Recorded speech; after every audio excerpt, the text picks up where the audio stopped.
कमी क्यों है, और दूसरे को देखेंगे बगल में तो आपको अनाज की कमी है, इस बात का पूरा भरोसा हो जाएगा।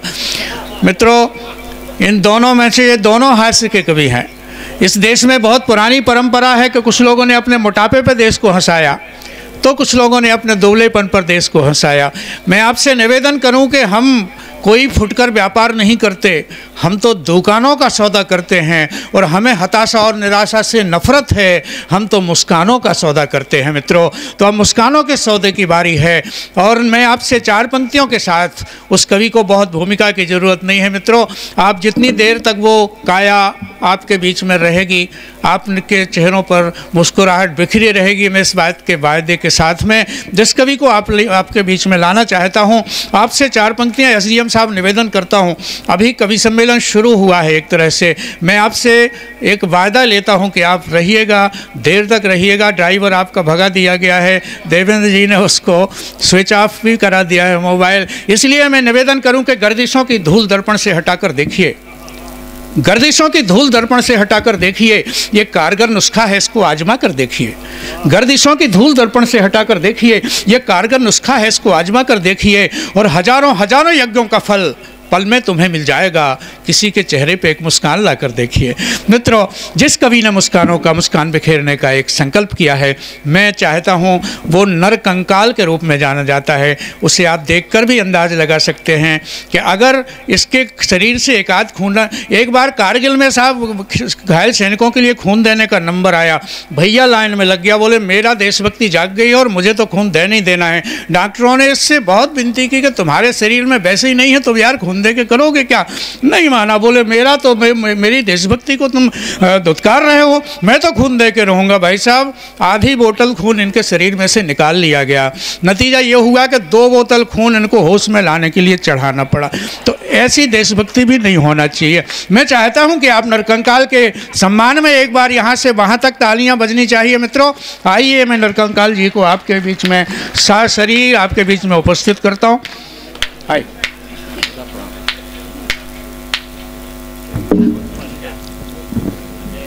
अध्यक्ष जी को अंधाधुंध प्रणाम। मंच पे बैठे हुए कवियों को मूसलाधार प्रणाम। कवियत्री को बार बार प्रणाम। कसम माइक की चरखारी के श्रोताओं, आप सबको जो चैला फार प्रणाम।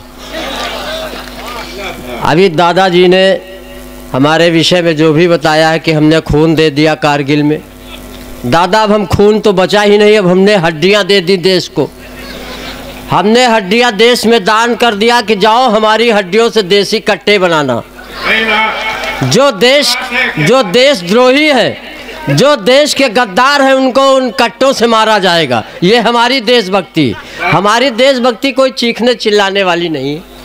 और दादाजी, आप इतने बुजुर्ग होकर के हमारे विषय में इतना आपने ज्ञान परोसा है, कसम भगवान की। अब आप बुजुर्ग हैं, लेकिन फिर भी आपके सम्मान में एक हम शेर पढ़ते हैं। वैसे हम शेर नहीं पढ़ते, हम खुदे शेर हैं। कि न जाने इन बुढ़ों को कब इश्क का जुकाम हो जाए, इन बुजुर्गों का क्या भरोसा कब कौन आसाराम हो जाए। अगर पसंद आया हो तो एक शेर और झोंके कि कौन कहता है बुढ़ापे में इश्क का हक नहीं होता। सुनिएगा भाई शेर, ये तो बहुत बड़े शायर बैठे हुए हैं। कि कौन कहता है बुढ़ापे में इश्क का हक नहीं होता, ये बात और है किसी को इन पर शक नहीं होता।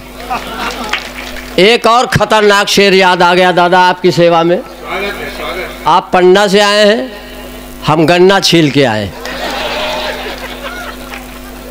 एक शेर, अभी यहाँ कई बुजुर्ग नेताओं के 80-90 साल के नेताओं की शादी हुई है, उनके लिए एक शेर पढ़ता हूँ कि कौन कहता है बुढ़ापे में इश्क का जुनून नहीं होता।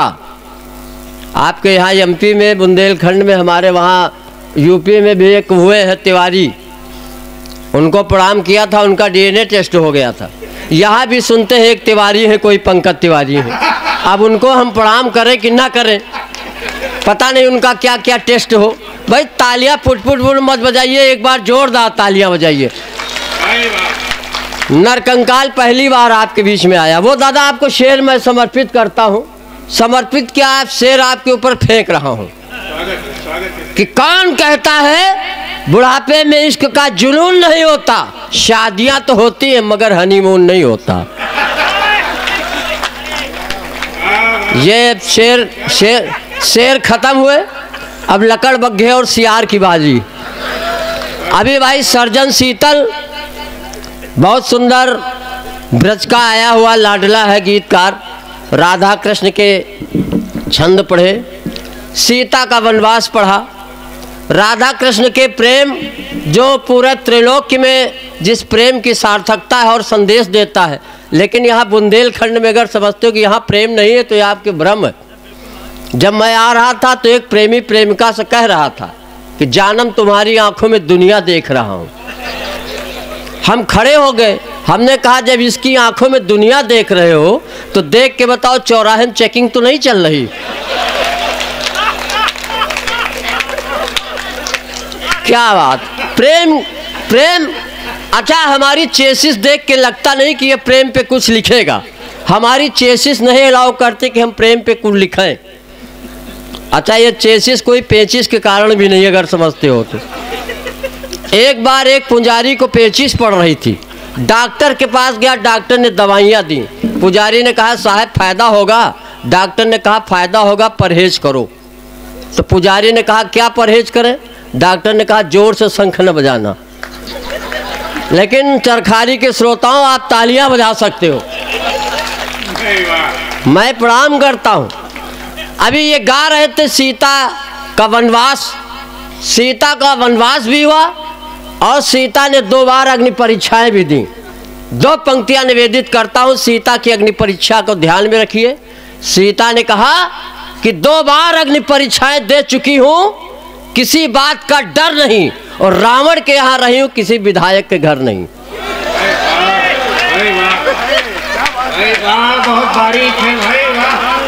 सीता ने नहीं, लेकिन मैं यहाँ के विधायकों से कोई संदर्भ नहीं इन पंक्तियों का, क्योंकि मुझे सुरक्षित रायबरेली जाना है। ये नेताओं के लिए तो हम भगवान कसम कुछ कह भी नहीं सकते। हाँ, यहाँ कोई नेता नहीं, यहाँ बुंदेलखंड में चरखारी में सब विकास पुरुष बैठे हुए। एक विकास हमारा देख रहे हो आप लोग, भारत के भुखमरी के ब्रांड एम्बेसडर हैं और ये रवि चतुर्वेदी। अच्छा, हमारी चेसित देख के मैं बताऊं मैं ऐसा कैसे नरकंकाल हूँ। मैं बोतल का दूध पी के बड़ा हुआ हूँ और रवि चतुर्वेदी भैंस को उठा के चूस लेता था, भगवान कसम, इसीलिए इतना मोटा हुआ। अच्छा, ये बारात में जाता तो डांस वगैरह भी करता है। बारात में डांस कर रहा था, मैं भी था। हमसे इसने कहा नरकंकाल मेरा डांस कैसा लगा? हम कहा गुरु नागिन डांस बहुत देखा है, अजगर डांस पहली बार देख रहा हूँ। तालियां कमजोर है, तालियों का घनत्व बढ़ाइए, नहीं तो हम देशभक्ति में आ जाएंगे। अभी रुद्र प्रताप को हमने सुना तो हमारे अंदर भी देशभक्ति जो है जाग गई। अब देशभक्ति इतना जग गई कि रक्तवाहिनियों से होकर कोशिका में पहुंच गई, और कोशिका छोड़ो माइटोकॉन्ड्रिया में घुस गई। अब ये निकले तो कैसे निकले? लेकिन चरखारी के श्रोताओं, कोई कविता चीखने चिल्लाने से देशभक्ति नहीं होती। हमारे बीच में हमारे वीर रस के हिमालय दादा विराम पाठक बैठे हुए। वीर रस का वो नाम कि पूरे देश में अपने ओज की कविताओं का परचम लहरा रहे हैं। और हम तो भगवान से यही प्रार्थना करते हैं कि हमारा अगला जन्म हो तो अगले जन्म में दादा विराम पाठक की कोखे से पैदा हो, ताकि हमारे अंदर ऑलरेडी देशभक्ति बनी रहे। नहीं, अब देशभक्ति लिखे क्या? लेकिन मैं बताऊं, अभी पिछले दिनों में एक कार्यक्रम में था, देखा एक हट्टा कट्टा आदमी भीख मांग रहा था। मैंने उसको डांटा, हमने कहा कैसे भारतीय हो जो भीख मांग रहे हो? बोला मैं भारतीय नहीं हूँ, पाकिस्तानी हूँ। तो हमने कहा यहाँ क्यों मांग रहे हो? बोला कहाँ मांगे? हमने कहा अपने देश में मांगो। बोला वहाँ सभी मांग रहे हैं। मैंने कहा अपने राष्ट्राध्यक्ष से मांगो, जो तुम्हारे राष्ट्र का प्रेसिडेंट है। उसने कहा गौर से देखो मैं वही हूँ। तो जिनके हाथों में बम थे उनके हाथों में कटोरे आ गए, इससे ज़्यादा देश की बुलंदी क्या हो सकती। लेकिन देश का कोई टेंशन न लो, देश मोदी जी योगी जी चला रहे हैं, अभी हम खुद जिंदा हैं। ही न करो, तालियां बजाओ, ये हड्डियों की ताकत बताता हूँ। एक बार जोरदार तालियां बजा दें पूरा सदन एक बार। हाँ, इनकी काया को थोड़ा सा ऊर्जा आप ही दे सकते हैं। दादा काया तो हमारी ऐसे प्रफुल्लित हो गई आपका चांद देख के। अगर क्रिकेट की भाषा में कहा जाए तो नो बॉल। 4 पंक्तियां मुझे याद आ गई किसी की कि दादा का चांद देखिए, मेरी 4 पंक्तियां देखिए कि ये खेत वो है जिसमें पानी भर नहीं सकता, जब फसल उगी नहीं तो कोई चर नहीं सकता, इनकी खोपड़ी में नहीं एक भी बाल, कोई इनका बाल बांका कर नहीं सकता। हाँ, तो जिनका कोई बाल बांका नहीं कर सकता क्या होगा उसमें। चलिए मैं गेर चेंज करता हूँ, एसडीएम साहब की गरिमामयी उपस्थिति प्रणाम करता हूँ। एक कविता आपके बीच में पढ़ता हूँ, पसंद आई तो ठीक, नहीं 10-12 और पढ़ूंगा। हाँ, बाद में आप देवेंद्र चतुर्वेदी और हमारे प्रदीप दिहुलिया जी से मिल लीजिएगा। ये जोड़ी बहुत शानदार जोड़ी है। इस जोड़ी को देख के मुझे मुंशी प्रेमचंद की 2 बैलों की कथा याद आ गई। तालियां कमजोर हैं, क्या जोड़ी है। यहाँ पे हमारे सुनील दीक्षित जी भी पाए जाते हैं, और देश में 2 दीक्षित हैं जिनको मैं प्रणाम करता था। एक माधुरी दीक्षित। चलिए मैं एक कविता पढ़ता हूँ। यहाँ पे सभी 70-80% जो है पत्नी पीड़ित बैठे हुए हैं, हमारी मातृ शक्तियाँ भी बैठी। मातृ शक्तियों को विशेष नमन करता हूँ। नमन का मतलब जब मन ना हो, जब आप बैंक जाते हो विड्रॉल भरते हो तो लिखते हो 2000 रुपये मात्र, किसी की औकात नहीं, लिखो 2000 रुपये पित्र, आपका विड्रॉल पास ही नहीं होगा। और अभी वो बता रहे थे हमारे चंदपुरिया जी कि वो गंजेड़ी भगवान शंकर के मंदिर में गांजा पीते थे, ये हुआ वो हुआ। एक महिला ने भगवान शंकर की तपस्या किया, भगवान शंकर प्रकट हुए, बोले देवी वर मांगो। उसने कहा ज़्यादा नहीं, 3 वरदान चाहिए। भगवान ने कहा मांगो। पहला वरदान मांगा कि हमारे खाते में 1 करोड़ आए, लेकिन भगवान शंकर ने कहा रुको, जितना तुमको मिलेगा 10 गुना तुम्हारी सास को मिलेगा, मंजूर हो तो बताओ। महिला ने कहा ठीक है। उसने पहला वरदान मांगा हमारे खाते में 1 करोड़, सास के खाते में 10 करोड़। महिला ने कहा मैं सुंदर हो जाऊं, सास विश्व सुंदरी। अब उस महिला ने सोचा जो मैं मांग रहा हूं सब भगवान शंकर उसका 10 गुना सास को दे रहे हैं। उस महिला ने कहा प्रभु अंतिम वरदान, मुझे हल्का सा हार्ट अटैक आ जाए। महिला को हल्का सा हार्ट अटैक आया, सास सीधे ऊपर। तब से भगवान शिव जी उस आदमी को ढूंढ रहे त्रिशूल लेके जिसने कहा था महिलाओं की बुद्धि नहीं होती। तो मैं प्रणाम करता हूं देवियों। एक कविता पढ़ता हूं कि एक पत्नी पीड़ित, जैसे हम भी बहुत पीड़ित हैं। जब रायबरेली से चले तो पत्नी ने कहा जान चरखारी जा रहे हो। हमने कहा जान क्यों बोलती है, तो बोली जानवर कहने में लंबा हो रहा, थोड़ा शार्ट में कह रही हूँ। मैंने कहा रानी ये सब ना कहो, तो बोली रानी को कहते हो। हम कहा नौकरानी कहने में भी लंबा हो रहा, बराबर मैनेज होना चाहिए। हाँ, बैलेंस बराबर होना चाहिए।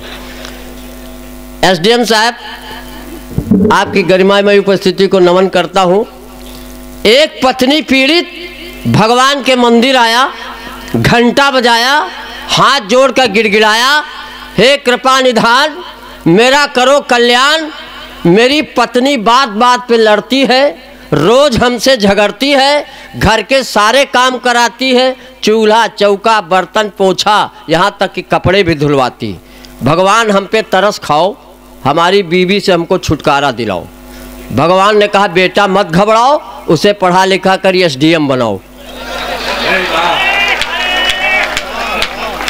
भगवान ने कहा बेटा मत घबराओ, उसे पढ़ा लिखा कर एसडीएम बनाओ, तुम्हारी किस्मत जाग जाएगी, एक दिन वो तुमको छोड़कर खुद भाग जाएगी। तालियां बजाइए, भगवान कंफ्यूज हो गए, क्या क्या आ जाए। हाँ, तो ऐसा मामला है, ऐसे ऐसे भक्त आते कि भगवान भी कंफ्यूज हो जाते कि इसको हम दे तो क्या दे। एक चरखारी का लड़का बेरोजगार था, भगवान के पास आया, कहा प्रभु हमको नौकरी दो सरकारी। भगवान ने कहा मूसर जैसे चले आए हो, हमारे मंदिर में फल नहीं लाए, सेब संतरा केला कुछ नहीं लाए। तो उसने कहा प्रभु आपे ने कहा था कर्मण्येवाधिकारस्ते माँ फलेषु कदाचन, कर्म करो फल की चिंता न करो। तो जब हम फल की चिंता नहीं कर रहे तो आप काहे कर रहे हो? कितनी इंटेलिजेंसी है बच्चों में। छोटा छोटा बच्चे गजब के उनके अंदर इंटेलिजेंट हो गए। एक लड़का यह चरखारी का आया, छोटा सा बच्चा था। हमने कहा बेटा पढ़ते हो? उसने कहा हाँ। हमने कहा गणित का एक सवाल बताओ कि एक मोटरसाइकिल में 13 लोग कैसे बैठेंगे? थोड़ा टिपिकल क्वेश्चन है, एक मोटरसाइकिल में 13 लोग कैसे बैठेंगे? उसने कहा गुरुजी 2 छक्के बैठाओ, आप चलाओ। समझ गए हो तो तालियां बजाओ। तो इस इंटेलिजेंसी को प्रणाम करता हूँ, बहुत प्रणाम करता हूँ। चलिए एक कविता पढ़ता हूँ क्योंकि टीम लंबी है, ज़्यादा टाइम हमारी आदत नहीं कि हम बहुत डिटेल में जाएं, बहुत विस्तार में, बहुत फेंकने की ज़रूरत नहीं। कहाँ जा रहे हो गुरु? आप आज हमारे लिए एटीएम मशीन हो, बैठे रहो। एटीएम मशीन हो, देखने में बहुत हसीन हो। हाँ, अब तुम्हें हम क्या भेंट करें? हाँ, तुम्हारा मोल हम नहीं चुका सकते, तुम हाईवे के किनारे वाली ज़मीन हो। चलिए मैं पढ़ता हूँ एक कविता। आजकल क्या है हमारे देश में, बहुत सांप्रदायिक सौहार्द के लिए कहा जा रहा है, हिंदू मुस्लिम एकता की बातें की जा रही। बहुत पहले से हम लोग कहते चले आए हैं कि हिंदू मुस्लिम भाई भाई, लेकिन हमको लगता है नारा गलत है। हिंदू मुस्लिम भाई भाई नहीं, हिंदू मुस्लिम मियाँ बीबी, सचिन सीमा गुलाम हैदर, इससे ज़्यादा एकता नहीं हो सकती। एक कविता पढ़ता हूँ, पसंद आई तो ठीक, नहीं फिर बैठ जाऊंगा। या जब से पाकिस्तानी भौजी आई है, पूरी मीडिया में इसी की खबर छाई है। हर न्यूज चैनल वाले ले रहे साक्षात्कार, मानो हो रजिया सुल्तान के रिश्तेदार। मुर्गी के साथ साथ 4 चूजे भी आ गए, सचिन के दिल रूपी दरबे में समा गए। कोई कहता पाकिस्तानी जासूस है, कोई कहता नहीं दगी हुई कारतूस है, कोई कहता इसकी इंग्लिश झक्कास है, केवल कक्षा 5 पास है, कोई कहता इसका भाई फौजी है, बड़ी खतरनाक भौजी है। लेकिन मैं कहता हूं कि पबजी खेल खेल हुआ प्यार आ गई, पबजी खेल खेल हुआ प्यार आ गई, सीमा करके सीमा पार आ गई। और गदर में सनी देओल ने उखाड़ा टनल, या पूरी बोरिंग उखाड़ आ गई। अब इससे ज्यादा देशभक्ति क्या हो सकती है? और 2 पंक्तियां देता हूं कि न जाने बेचारे कितने पत्नी का दुख झेल रहे हैं, न जाने बेचारे, ये चनपुरिया जी आपके लिए नहीं है, न जाने बेचारे कितने पत्नी का दुख झेल रहे हैं। सचिन सीमा की लव स्टोरी देखकर हमारे गांव के बुढ़े भी पबजी खेल रहे हैं। हाँ, अभी कविता खत्म नहीं हुई है, अभी तो इंटरवल हुआ है। हाँ, मूंगफली चबा सकते हो बीच में।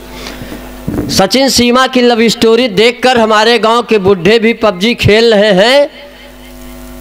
और एक यू टर्न लेता हूं कि जब जब इस देश को विदेशी माल भाया है, हमारे देश पे कोई न कोई संकट गहराया है। ईस्ट इंडिया कंपनी से प्यार, भारत में अंग्रेजों का अत्याचार। इसलिए बेटा सचिन, जिसे खा रहे हो समझकर बिरयानी, देख लेना कहीं निकलना है सुपर्णखा की नानी। और सीमा को 4 पंक्तियां देता हूं कि सीमा वहां से आ रही, अंजू इधर से जा रही है, एक्सचेंज ऑफर चल रहा है कि सीमा जो दूसरे के सीमा में इस तरह घुस गई हो, प्रेमी के प्यार में जो इस तरह पगलई हो, सीमा जो दूसरे की सीमा में घुस गई हो, प्रेमी के प्यार में जो इस तरह पगलई हो। सचिन भले झिंगुर हो लप्पू हो, 4 लइके आई हो 8 लइके जई हो। धन्यवाद।